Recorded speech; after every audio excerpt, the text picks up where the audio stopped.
এই ডিসেম্বর মাসে যখন বাড়িতে যাওয়ার কথা ফাইনাল হলো, তখন আমি মনে মনে আগেই ডিসাইড করে রেখেছিলাম, যদি বাড়িতে যাই তাহলে একদিন সবাই মিলে মাঠে ঘুরতে যাবই অবশ্যই। আসলে শীতকালে গ্রামের ভাইবসটাই থাকে অন্যরকম। পুরো মাঠ এত কালারফুল থাকে, গেলে এমনিতেই মন ভালো হয়ে যায়।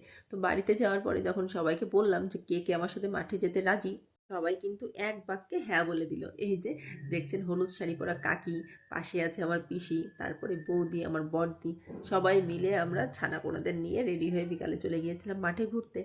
আমি মনে হয় এক যুগ পরে এরকম সুন্দর একটা বিকাল কাটালাম সবাই মিলে। আর বাচ্চাদের আনন্দ, সেটা তো আসলে বলে বোঝানোই যাবে না, ওরা যে কি খুশি হয়েছে।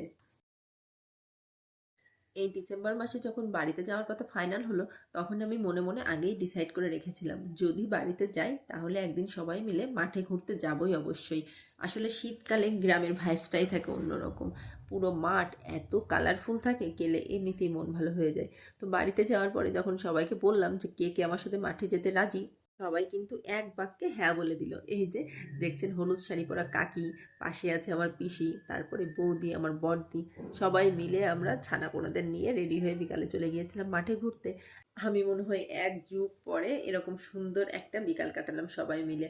আর বাচ্চাদের আনন্দ, সেটা তো আসলে বলে বোঝানোই যাবে না, ওরা যে কি খুশি হয়েছে।